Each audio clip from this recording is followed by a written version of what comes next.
Noches para todos, bienvenidos y bienvenidas. Hoy es nuestra última reunión del año 2019 y vamos a dar un mensaje sencillo, corto, acerca, o el mensaje, digamos, de fin de año, el mensaje de fin de año 2019. Y le he puesto Emmanuel, Dios con nosotros, porque vamos a meditar ni siquiera en un versículo, sino en unas sencillas pero muy poderosas palabras que están ahí en el libro de Mateo. Emmanuel, Dios con nosotros. Esa es la meditación que vamos a hacer. En Isaías 7:14 hay una profecía que decía: por tanto, el Señor mismo les dará señal. He aquí que la Virgen concebirá y dará a luz un hijo y llamará su nombre Emmanuel. Isaías 7:14. Esta profecía, pues imagínense, unos 4 y medio, 5 siglos antes de Cristo, ya estaba dicho que vendría alguien que nacería de una virgen, que una virgen concebiría y que daría a luz un hijo, y que ese hijo tendría un nombre, Emmanuel. Y todos los judíos saben que Emmanuel significa Dios con nosotros. Sin embargo, este hijo vino y muy pocos realmente lo reconocieron, y muy pocos aceptaron la profecía, el milagro de que una virgen concebiría al Hijo de Dios, a Emmanuel, a Dios con nosotros. Y hasta el día de hoy, millones de judíos, por ejemplo, que conocen las Escrituras y que conocen esta profecía, no aceptan que Cristo es el Mesías, que Cristo es el cumplimiento de esa profecía. Ellos, los rabinos de Israel, le dan, digamos, giros a ese versículo, y es hasta chistoso oír las explicaciones que ellos dan de ese versículo, simplemente para no reconocer que una virgen concibió hace ya más de 2000 años, y realmente ese hijo es Jesucristo, el Hijo de Dios, Emmanuel. Pero ustedes y yo hemos creído que hubo una virgen que concibió, que hubo un milagro de Dios maravilloso, y que a través de ese milagro Dios trajo a Emmanuel, a Jesús, a Jesucristo, al Hijo de Dios, ¿cierto? En Mateo 1:23, cuando el ángel está hablando a María, ¿cierto? El ángel le explica precisamente. Él le dice que va a concebir, en Lucas capítulo 1, el ángel le dice que ella va a concebir, ¿cierto? Que va a concebir por el Espíritu Santo. Y Mateo, relatando su evangelio al principio, Mateo dice que precisamente eso ocurrió para que se cumpliera esta profecía de Isaías 7:14. Y en Mateo dice: he aquí, una virgen concebirá, citando la misma profecía, y dará a luz un hijo, y llamarás su nombre Emmanuel. Pero Mateo nos da algo más, nos da la traducción. Isaías no nos da la traducción, pero en Mateo sí nos da la traducción de Emmanuel, y dice Emmanuel, que traducido es Dios con nosotros. Dios con nosotros. Y lo que quiero simplemente es que reflexionemos un poco acerca de esa sencilla, como digo, pero muy poderosa frase: Dios con nosotros. Lo primero en esa frase es Dios, ¿cierto? Dios. Y uno se puede preguntar, bueno, ¿y quién es Dios? ¿Quién es Dios para ti? ¿Te has preguntado eso realmente? ¿Quién es Dios para mí? O sea, ¿qué creo yo de Dios? ¿Qué conozco yo de Dios? ¿Qué he experimentado en mi vida yo acerca de Dios? ¿Realmente quién es Él? ¿Cómo lo concibo? ¿Qué imagen tengo yo de Dios? ¿Qué tanto conozco su carácter? ¿Qué tanto he experimentado su realidad, su poder, su presencia, su misericordia? ¿Cómo me relaciono yo con Dios? ¿Quién es Dios realmente? Según la Escritura, según lo que Él mismo ha revelado, ¿no? ¿Quién es Dios? Ahora, esta palabra, este Dios, habla precisamente, primero que todo, de su persona, ¿cierto? Habla de una persona, es Dios nada menos. Y hay 5 hechos únicos acerca de Jesús que evidentemente nos muestran que Él es Dios, porque un aspecto, digamos, de la doctrina cristiana que es fundamental, es que Cristo no solamente es el Hijo de Dios, sino que es Dios mismo, en cuanto a su esencia, en cuanto a su naturaleza. Es divino. O sea, la profecía lo que estaba diciendo es que un ser divino vendría a este mundo a través de un nacimiento, de un milagro, del nacimiento virginal. Y este Jesús, que nosotros creemos que es el cumplimiento de esa profecía, pues es Dios, Dios con nosotros. Y hay 5 aspectos, bueno, sinceramente podríamos enumerar muchos más, pero hay 5 por lo menos que yo quiero llamarte la atención en esta breve reflexión. El primero es que en Jesús se cumplieron más de 300 profecías en su primera venida. Faltan las que tienen relación con su segunda venida, que inclusive ya hay muchas que se han cumplido también. Pero relativo a su primera venida, o sea, a su nacimiento en este mundo y su ministerio, muerte y resurrección, hay más de 300 profecías en el Antiguo Testamento que se cumplieron exactamente todas al pie de la letra. Yo no entiendo cómo los que dicen que estudian el Antiguo Testamento y que estudian las Escrituras y que estudian la Torá, ¿cómo no ven que Jesucristo es precisamente el cumplimiento de esas profecías? Porque se cumplieron todas en él. Profecías que decían acerca inclusive de la ciudad, ¿cierto?, donde él nacería. ¿Dónde nacería Jesús según la profecía? En Belén, ¿cierto? En Belén. Profecías que decían inclusive en cuánto lo iban a vender a él. ¿Se acuerdan en cuánto lo vendió Judas? 30 monedas de plata. Ahí estaba también, en Jeremías está exactamente esa profecía. Él sería traicionado y vendido por 30 monedas de plata. Profecías como, por ejemplo, que él sería rechazado, ¿cierto? Que él sería torturado, que él moriría violentamente, que a él no se le quebrarían los huesos estando en la cruz, no se le quebrarían sus huesos. Y era una tradición romana al crucificar, quebrarle los huesos de las piernas a los crucificados. ¿Para qué? Para que se murieran más rápido. Y como a Jesús lo crucificaron precisamente viernes y los judíos no querían que estuviera ese cuerpo ahí el día sábado, el día de descanso, le pidieron a Pilato que le quebrara las piernas para que él se muriera rápido. Pero cuando fueron a quebrarle las piernas ya había muerto. Entonces no pudieron quebrarle un solo hueso. Estaba escrito que a él no se le quebraría un solo hueso. Le quebraron las piernas a los 2 ladrones que estaban crucificados a su lado, pero no a él. A él le metieron una lanza para de todas maneras verificar que estaba muerto, ¿cierto? Aún eso que salió de él agua y salió sangre, estaba profetizado. Profecías, digamos, definidas, ¿cierto? Con pelos y detalles, y fue cumplido en la vida de Jesús. Cada palabra, cada tilde, cada coma. Eso no es casualidad. Que se cumpla una profecía podría ser casualidad, 2 o 3, pero 300 o más de 300, ya no hay casualidad allí. Evidentemente Jesús es el cumplimiento de la profecía. Jesús es Emmanuel, Dios con nosotros. Otro aspecto importante, otro hecho único, es que Él nació de una virgen. Evidentemente no hay en toda la historia, ¿cierto? No hay en toda la historia de la humanidad un registro que diga que alguien más haya nacido de una virgen. No lo hay, ni siquiera en la mitología griega, ni en la romana, ni nada. No hay nada, digamos, aparte de la historia de Jesucristo. Solo de Jesucristo se dice que nació siendo su madre virgen.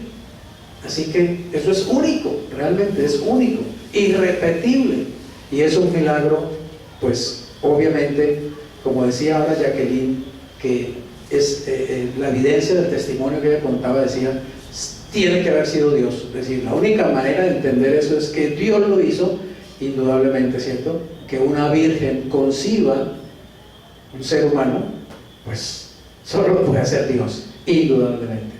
Ese es un sello también, una evidencia que Dios nos estaba dando. O sea, si el Hijo de Dios iba a venir a este mundo, tenía que entrar de una manera extraordinaria, de una manera única. Todos venimos a través de un esperma y un óvulo.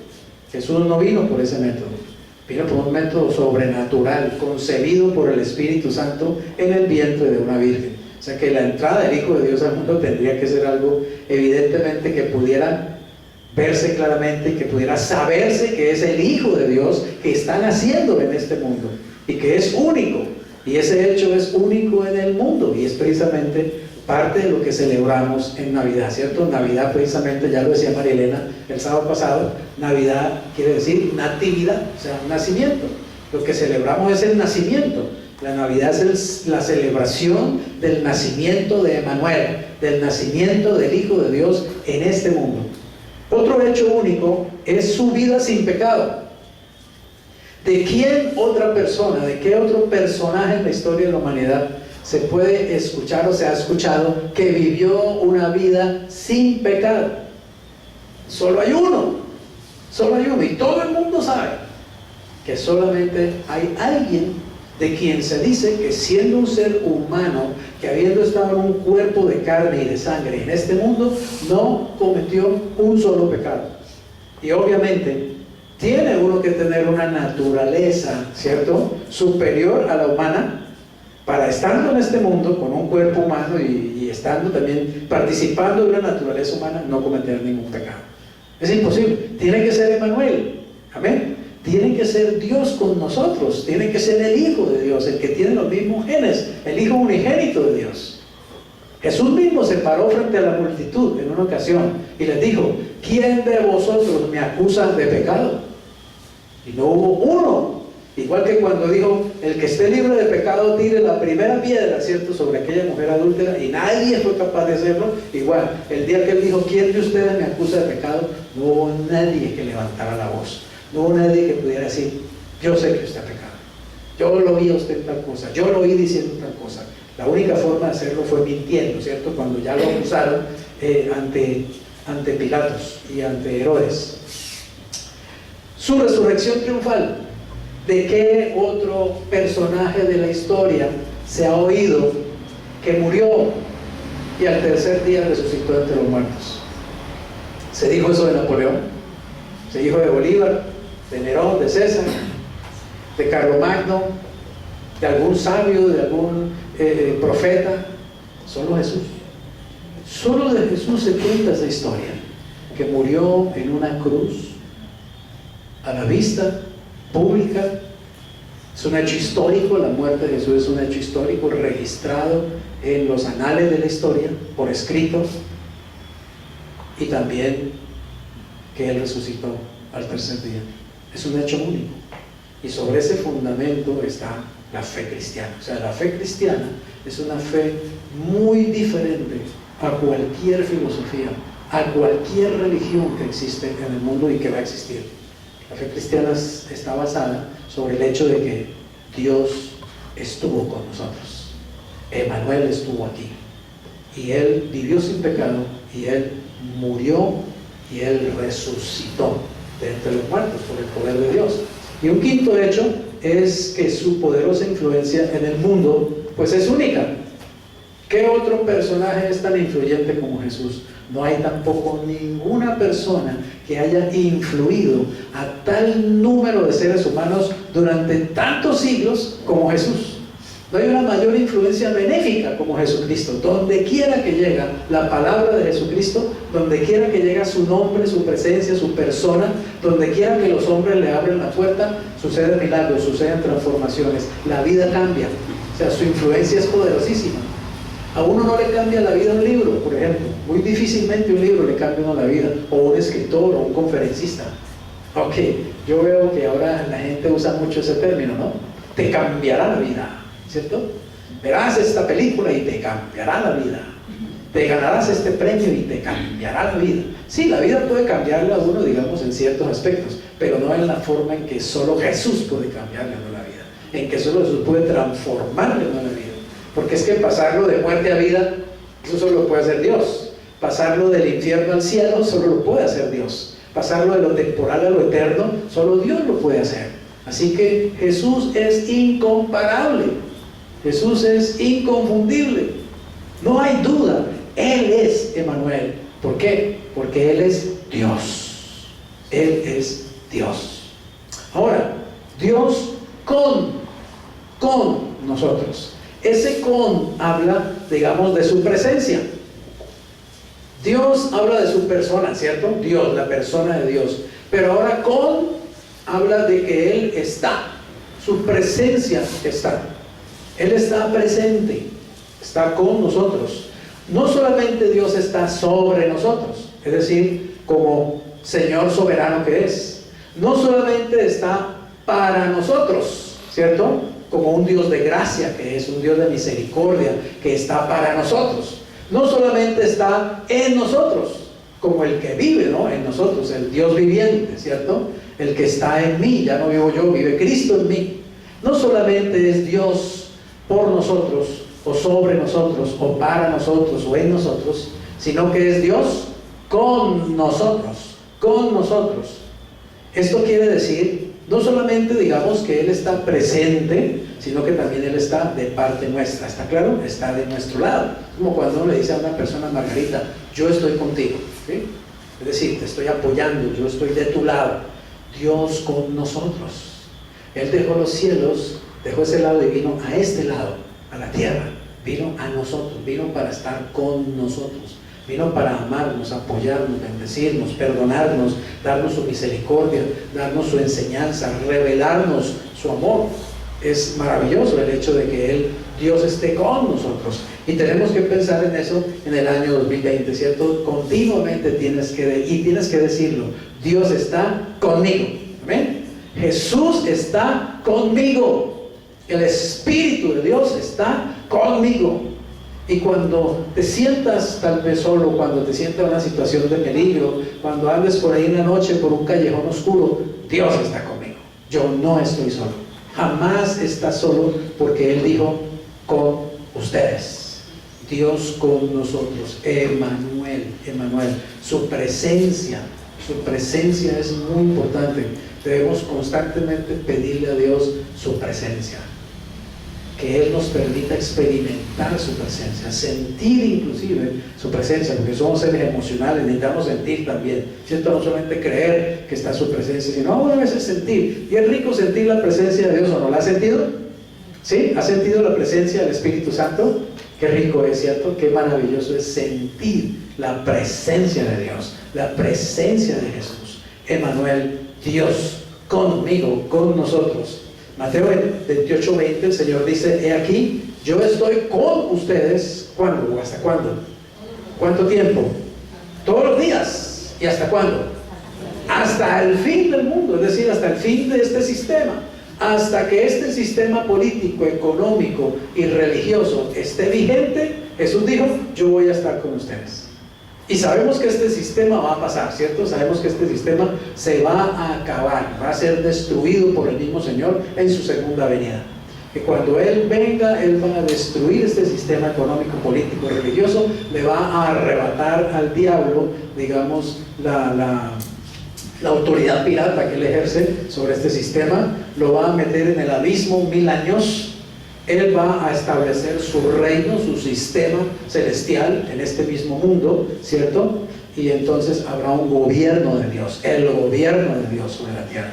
Ya no será el sistema del hombre gobernando al hombre y detrás de Satanás, sino Dios mismo gobernando en la tierra por medio de su Rey Jesucristo, que estará sentado allá en Jerusalén, sentado en su trono en Jerusalén, y desde allí Él administrará a todas las naciones y Él gobernará a todas las naciones, ¿cierto? Y serán 1000 años de su reinado maravilloso, el milenio. Al final de esos 1000 años, Satanás será soltado, dice el libro Apocalipsis, por un poco de tiempo, para ser luego echado al lago de fuego que arde con azufre. Y para siempre, nunca más Satanás. Jamás su presencia, jamás sus mentiras, jamás sus tentaciones, jamás sus engaños. Para siempre habrá terminado, digamos, la influencia de este ángel maligno sobre la humanidad. Y vendrá entonces nuevos cielos, nueva tierra, y el Señor será el Rey por toda la eternidad. Y nosotros estaremos allí disfrutando de ese reino para siempre. Así que el Señor prometió que Él estará con nosotros hasta que este sistema termine, pero evidentemente también su presencia y su compañía continuará por los siglos de los siglos. Podría el Señor decir, yo estaré con ustedes por toda la eternidad. Puedo garantizarles mi presencia, puedo garantizarles mi compañía por toda la eternidad. En realidad, la eternidad consiste en estar en la presencia del Señor, siempre, siempre disfrutando de Él. Y por último lugar, en esta frase, Dios con nosotros, pues la última palabra es ¿quién? Nosotros, ¿cierto? ¿Y qué es nosotros? Pues el objetivo de la venida de Cristo a este mundo, ¿cierto? El objeto de su amor. De tal manera amó Dios al hombre, de tal manera nos amó Dios a nosotros, que envió a su Emmanuel, envió a su Hijo para estar con nosotros. Emmanuel, Dios con nosotros. ¿Y quiénes éramos nosotros? ¿Quiénes éramos? Pecadores, simplemente, pecadores, ¿cierto? Estábamos perdidos, estábamos sin Dios, estábamos sin pacto, estábamos sin promesas, estábamos muertos espiritualmente. Vivíamos en nuestros delitos y en nuestros pecados. Pensábamos, actuábamos, sentíamos simplemente de acuerdo a nuestro pecado.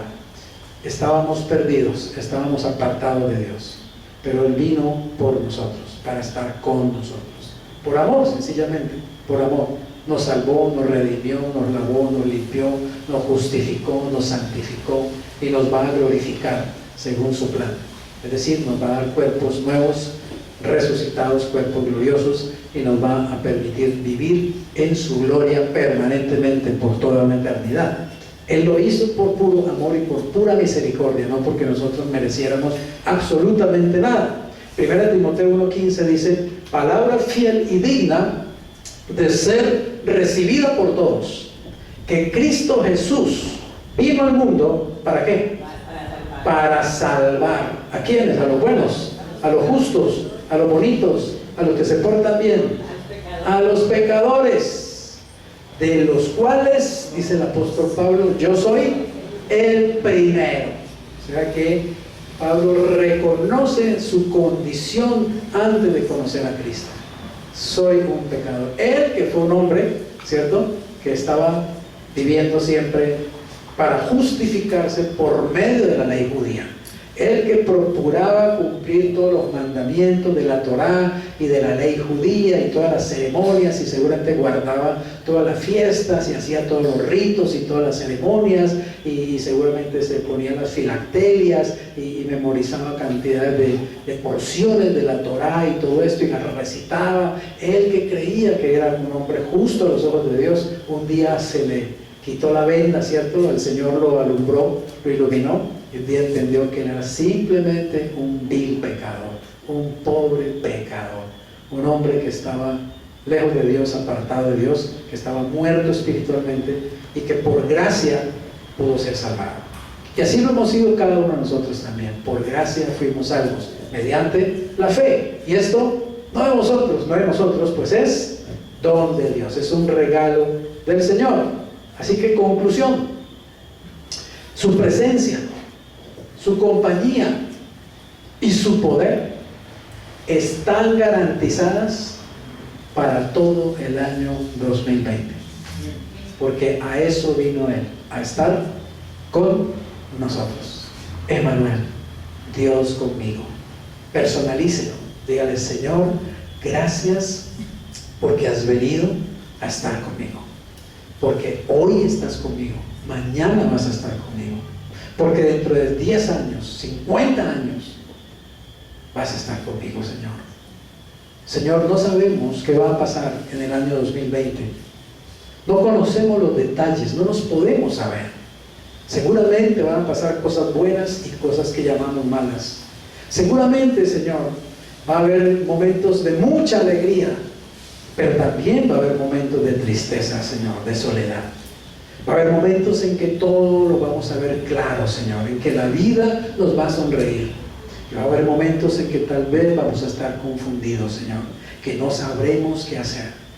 Pero una cosa sabemos: tú vas a estar allí. Tendremos tu presencia, Señor, tendremos tu poder y tendremos tu compañía con nosotros. Gracias, Jesús, porque aunque no conozco nada del 2020, una cosa sé: tú estás conmigo.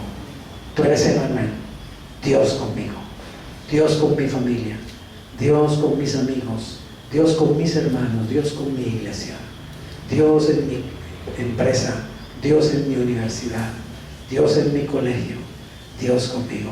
Gracias, Señor. Gracias porque puedo contar con tu maravillosa presencia, con tu poder y con tu compañía durante todo el año 2020. He disfrutado de eso mismo, Señor, durante todo el año 2019 y hoy quiero darte gracias por eso.